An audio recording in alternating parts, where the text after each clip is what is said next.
The Baltimore Ravens are killing it per usual. Today, we're going to be reviewing their draft class, their depth chart, and giving a full season prediction. Let's get right into this, starting out with that draft class. Of course, if you guys are new, feel free to like, comment, subscribe. We're going to be doing a video every single day from the 12th to the 12th. So this is going to be a big portion of that series. I hope you guys do enjoy it. I'm doing it for every single team. But let's look at who they ended up drafting. Starting out with the first round, you got Malachi Starks. Starks was an absolute baller. Love him to death. I mean, he was like the best possible option with how many safeties you guys like to utilize and being able to free Kyle Hamilton to do whatever he wants. I think it's just perfect. His best player available.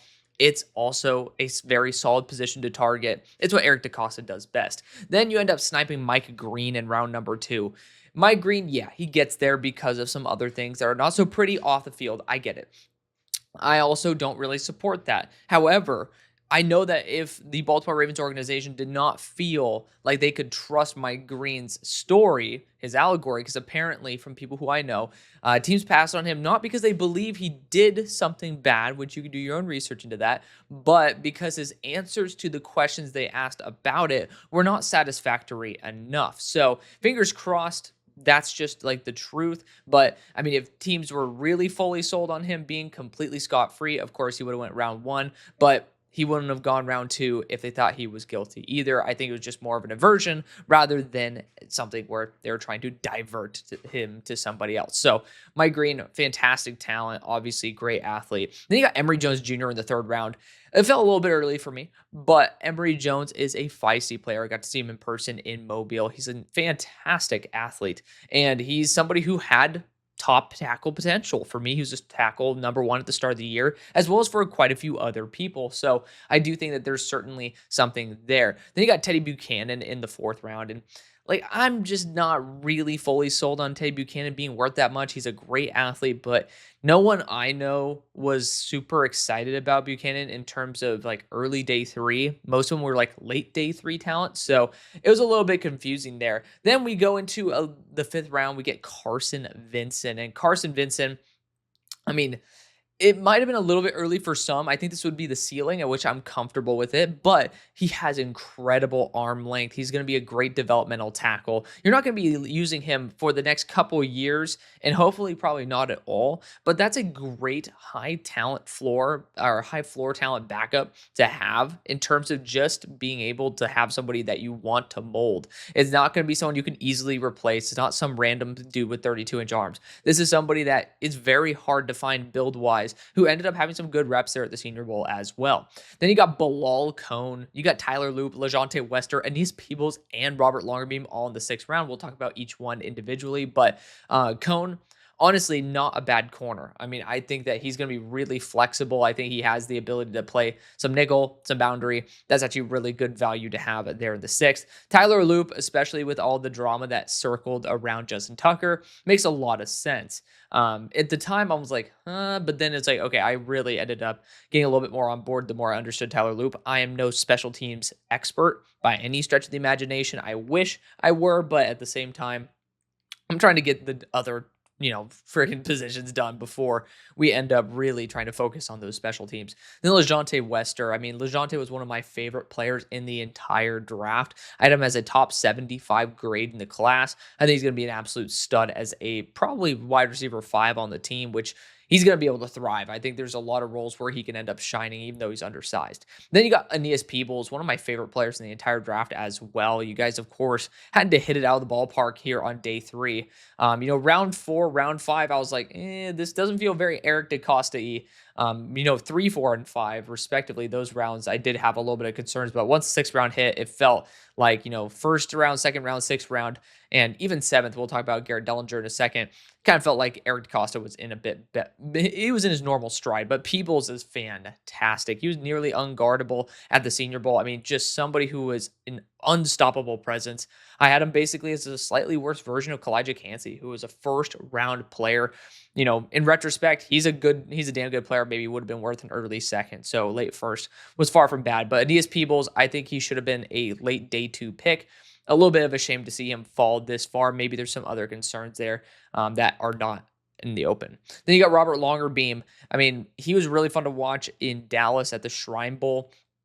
some pretty long arms, if I'm not mistaken. But, somebody who's had some pretty high pass breakup games. I did see him and he was a little bit underwhelming, versus Ricky White. I saw some reps where, he definitely got cooked from time to time, but I did also see those reps where he bounced back. And I think that's where maybe some of the teams really had some confidence in him. Rutgers has had some very good players in the past couple of years. Then Garrett Dellinger in the 7th round. I mean, just a really solid depth guard. You could tell that Garrett Dellinger should have been draft worthy based on the fact that when he was hurt during the year and his backup came in, especially versus Florida, it just got absolutely abused. And there was a noticeable drop off. Not saying Garrett Dellinger should be starting on a team. However, I do think that Garrett Dellinger showed his value while being absent more than him being present. But overall, I mean, especially killing it on day 3, that's just what is what Eric DeCosta does best. So I really do like how this draft ended up turning out. It's no surprise. Let's talk about the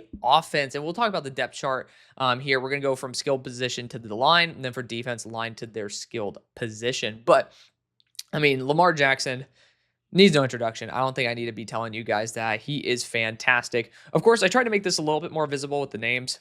That's why there might be those ugly ass circles. Still going to be working some R&D out, but I think this is going to be one of the maybe 2 or 3 teams that were just like damn near impossible graphics wise to make it look relatively good, while like also for the notable backups part, while also being able to keep it, you got to keep it within the same fonts. So it is what it is. I hope you guys do not get bugged a little too much. Of course, look at the key. You get to end up seeing who is on some contract years. But Lamar Jackson, super stud as always. I mean, behind him, you got Cooper Rush. So I will say, quarterback wise, I do have a little bit more concern. But I mean, at the end of the day, who gives a shit? I mean, knock on wood. And I'm a Steelers fan, but I'll never be a Steelers fan that is like, oh, I hope Lamar gets hurt. Like, I think that if the team that you're facing can't win without you getting injured, they don't deserve to win. So I think that's kind of a fair way to put it. As much frustration as y'all have caused me in the past, and will continue to cause me in the future as a Steelers fan, I still respect the fact that you guys just know how to build a damn good organization. But looking at that running back room, you got Derrick Henry, Justice Hill. Justice Hill, I mean, the problem is the Ravens used to have such a deep running back core. And I like Justice Hill. I mean, I'm not going to try to crap on Justice Hill in any way, shape, or form. But I mean, Justice Hill to me as an RB2, I much would have rather have him as an RB3 and had like a legitimate higher end backup running back to Derrick Henry. Just signed that extension, which is great. But at the same time, he is also older. Now, he kind of seems like a unicorn in the fact that he just doesn't age. But I mean, Derrick Henry, at the end of the day, he's a damn good player, but I do worry about what happens if, there is that 1 week he has to take off because his body can't always handle that many carries and needs a week to recover. I do worry about that. That's like the one area of your offense I'm a little bit concerned with. Looking at that fullback, Patrick Ricard's been like kind of the GOAT there for a hot minute, but continuing on to your receiving weapons, you brought in DeAndre Hopkins on a 1-year cheap deal. Honestly, not a bad idea, right? You guys have kind of been doing this for a hot second as well. Kind of feels like the Rams or the Dolphins kind of like poaching some guys on the latter parts of their career. Same thing, I guess, with the Chiefs as well.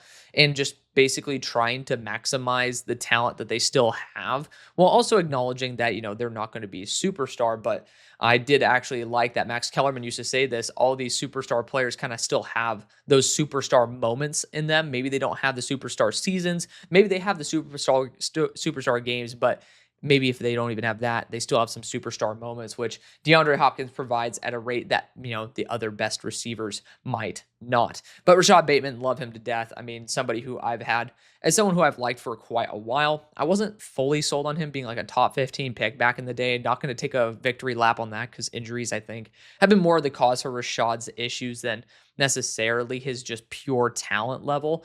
And then you got Zay Flowers. I mean, Zay was so fun. He was one of those guys where, I mean, just had my jaw drop to the floor. I loved watching him. Actually, funnily enough, I totally forgot that they're on the same team. But him ending up going up and battling against Nate Wiggins was just such a fun like matchup to see. If I'm remembering that correctly, because I do think that was the game I held Nate Wiggins' feet to the fire on because Zay Flowers kind of cooked him from time to time. But Zay was so fun. I actually had him kind of comp to a cheaper version of Antonio Brown, if I'm not mistaken. So really good player.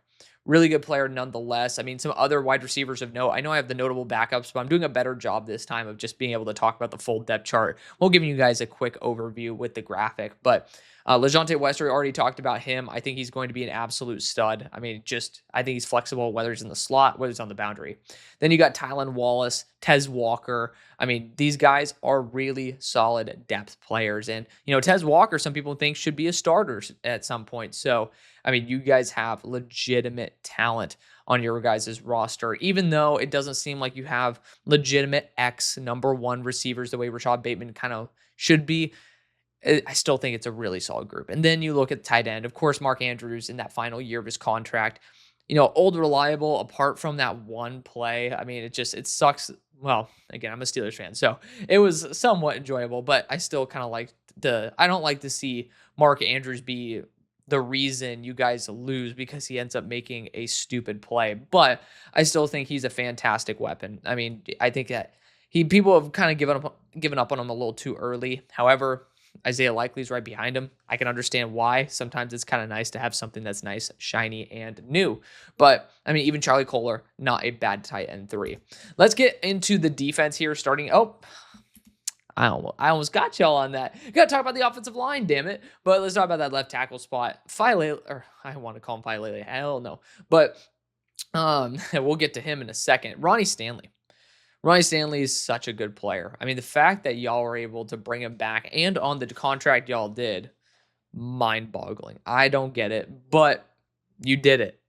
Cheers to y'all. I really thought Ronnie Stanley was going to the Chiefs, but you pair him up with Andrew Voorhees, who's projected to start. We have yet to see Voorhees legitimately get a chance to be a full-time starter in the realm that we kind of want him to be.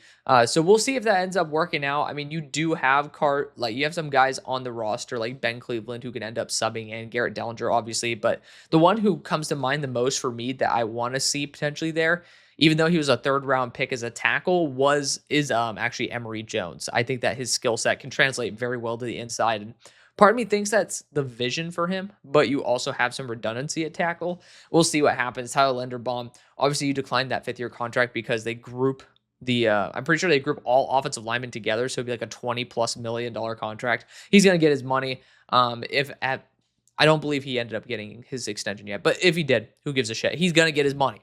He either has or has gotten his money off the top of my head, but still a fantastic player. One of my favorite centers I have ever studied. Then you got Daniel Filele. Again, to me, him or Voorhees, it's one of the weaker positions on your squad. And I'm a little bit worried. And I ended up looking and realizing that the worst unit is not going to include Roger Rosengarten. I meant to say left guard and right guard. I decided to say, screw it, we're going to combine them together. I think that the guard group is not very good. I'm not a huge fan of Filele, not a huge fan of Voorhees in terms of being true starters. So it's one of the first times I've kind of felt that way about the Ravens. And of course, right tackle, who is not part of the worst unit. So apologies about that. But Roger Rosengarten, first off, he ended up responding to me on Twitter right when he ended up being drafted. So that was kind of fun. But I mean, just somebody who I think was the right pick. I mean, just someone who needed an extra year of development, ended up still playing and doing a solid job at that. Someone who I have a lot of faith in. So let's get right into the defense here, however. But, as we said at the beginning, we go from skill position to line, then line to skilled position. Start right there with some meat in the middle. I didn't even know that Travis Jones was up for a contract this year. That sucks. But, I mean, he's just somebody who I think deserves all the money in the world. He's just someone who has barely touched his potential. And that's why I think that you guys need to give him a contract now, because I think he'll be worth a lot more after this year. And like when money's on the line and talent is, present the way it is with Jones, it's going to be very hard to, convince your team convince him that he's not worth it. But you also have Madubuike there. You have Broderick Washington, like a really solid defensive interior group. I would say that Broderick Washington is not somebody who I have the confidence in the way that I obviously would have in Nadia Madubuike. But continuing on, we also have Adafe Owe, Kyle Van Noy, both in their final years of their contract, which is a bit of a concern. You end up looking at how this roster is structured, and it does give you some EBGBs because nose tackle on both of your edge positions, it's a pretty big area for you to have legitimate holes. Now, at the defensive end spot where Broderick Washington is listed per Our Lads, That's a spot where Aeneas Peoples can end up stepping in if you do want to be able to maybe push Broderick to a different role. But I just don't think that a solid nose tackle is very easy to come by. But looking at the edge position, I mean, you're looking at the depth there. And of course, you got Adiza Isaac and Mike Green. David Ajabo, he's in the mix as well. But I still think he's definitely not lived up to expectations. Not somebody who I was a big fan of personally, but again, I'm not going to take a victory lap because somebody towards ACL and end up having some really unfortunate luck coming into the NFL. That's not something that was really tape based. But continuing on into that linebacking group, of course, the second best linebacker in the entire NFL. Some people will say third behind Bond, but I say that the resume still counts a little bit more than just pure recency, and that's Roquan. I mean, he's just so fantastic. I mean, I just don't understand why the Bears got rid of him. They ended up trying to do it their own way. They got two really solid linebackers, revamped the core, and then, ended up paying essentially the same amount they would have for Roquan. So they're like 2-for-1 deal and a second round pick. I get that, but it is just very hard in the NFL to come by really solid linebackers. And so, it's going to be someone who's going to continue to be a baller on your squad. Then you got Trenton Simpson as well. I do worry about Trenton Simpson being a full-time starter. He's a really fun athlete, but I just do think, again, with how difficult it is to play linebacker in the NFL, him being your true two is a bit of a concern. And then you also drafted Teddy Buchanan in the 4th round. So back-to-back, or I forgot, Trenton Simpson was not 2024, he was 2023. But very recent groups of selections there for the will linebacker position with similar value. Obviously, there's some redundancy there. So I'm not a huge fan of that. You look at the defensive back group, and it's awesome. I mean, Nate Wiggins, Jair Alexander, Marlon Humphrey, Kyle Hamilton, and Malachi Starks, probably the best I almost like quadrinity. Was it quintinity? Like, group of 5 in the NFL. Like, it could be up there. You talk about the safety duo. They're both young and absolutely studded. So love that off the bat. And then you got Jair. Even if Jair is 50% of his peak, which I still think he has a lot of juice left in the tank. Yeah, you're still getting somebody who is an upgrade over TJ Tampa, who is an upgrade over at left cornerback Chidobe Awuzie, in my opinion. So I do think that you guys did a fantastic job acquiring that redundancy there. And again, in the nickel, you have Marlon Humphrey, who, I mean, there were moments where people thought, oh, is Marlon done for? And those conversations are really died down. And I'm really happy to see that. Not as a Steelers fan, but of course, as somebody who's just a fan of really good talent in the NFL. But that is going to be the roster. Let's jump right into the records prediction. And just like that, we jump right into the Baltimore Ravens records predictions. If you guys already see a record of 1-1, that is because this series is cumulative. That's right. It matches with what I just did for the Steelers. Could things change? Yes, but I want to keep it as rigid as possible just so those of y'all who invested your time in this series actually get to see something that matters when you watch. So let's get right into this. Starting out with week number 1, you face the Bills at home. This is a tough one all around. I mean, Josh Allen has been so damn solid even without his primary weaponry being like, Stephon Diggs. He took a big step up last year, even with a significant downgrade in firepower. But I do think Derrick Henry is going to be a big difference maker. It's not in the middle of winter for Buffalo, so I do think that there's still a chance that you end up seeing the Ravens coming out red hot. I mean, I do think that the Buffalo Bills are a worse team on paper, and usually early in the season, you get the teams that have the better run game to be able to be a little bit more successful. So I'm going to trust the Baltimore Ravens to have that early year success. We'll see if it maintains into the playoffs. At week number 2, we have the Cleveland Browns going to the home of the Baltimore Ravens. I am going to absolutely go with the Ravens 10 out of 10 times here. Not only do the Cleveland Browns have an inferior roster, which they've had a really good roster on paper for a hot second now, but it really is that quarterback dilemma. Even towards the end of the season, I just think that this is a very dangerous time for the Browns. Just organizationally, it's just a weird, awkward point, and it does really stem down to the quarterback position. At week number 3, we have the Detroit Lions coming to town. A very good matchup. Very good matchup. However, I do believe that the more firepower-focused Baltimore Ravens will have a little bit more juice in the tank, especially with that momentum coming off a pretty, in my opinion, easier game versus the Browns. You're under the the spotlight there on Monday Night Football. I think that you guys will take the win. But you are going to the guy who shows up when the lights are brightest, and you're going to Arrowhead Sunday. I believe this might be a Sunday night game. 320. Damn, that ain't a Sunday night game. Shoot, I don't know what the hell else is going to be a Sunday night game, but maybe they just didn't want to do Baltimore twice in a row on prime times. But I am going to be going with the home team there. Very similar matchup, both teams that can show up when it matters most, but there is one that is in recent memory shown up a little bit more when it counts. Not saying week number 4 is that, but I do think that because it's very close, I'm going to lean for Kansas City at home. Week number 5, you're facing the Texans at home, and I'm not going to be this guy who selects home every single time, but I do think it's a legitimate factor when you already have the talent advantage and then you have the home field advantage. I just think that the Texans, even though they've done a really solid job, even without Laramie Tunsil, kind of retooling and trying to rebound, I still think that they're maybe a year or two away from really being able to push for that playoff spot again. But again, a good franchise that if they end up randomly catching some fire would not surprise me. Week number 6, you're facing a mini bye version of the Rams.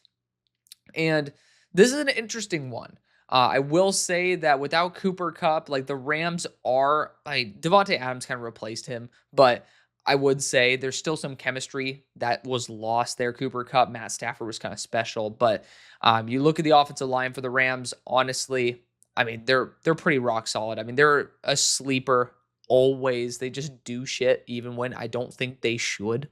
Like Sean McVay knows how to pull stuff out of the hat. And I do think that there needs to be a team that can end up upsetting every now and again. And the Rams, it's going to be probably their final year to make a legitimate push. So I think I'm going to opt for the Rams to win that game. Now, if you guys want to say Baltimore wins it, by all means, I totally respect that. Of course, a team that I think is really damn good and primed to be able to upset the Ravens if you did not have a bye week is the Chicago Bears. Just a ton of creativity, a really good roster, a revamped interior offensive line.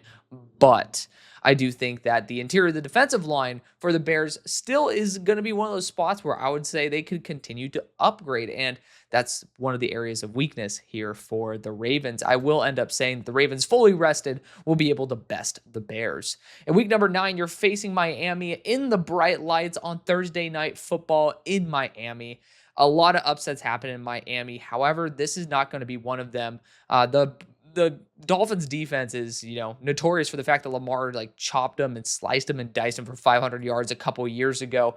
I think that it could be a very similar situation. The Dolphins are in a very dangerous point where they're trying to hold on to something that isn't really there. And as a Steelers fan, I know what that is. We've just gotten very lucky at the fact that we can continue building baller defenses. And I'm not saying that the Dolphins do not have that. I'm just saying that right now, organizationally, there's a lot more confusion than with the Steelers, where we're just more so a little bit too stuck in the sand. I think that the Dolphins are just in a very awkward situation, and it's at that point of like a relationship when you don't want to call it quits, but because there's still some parts that are really solid there, but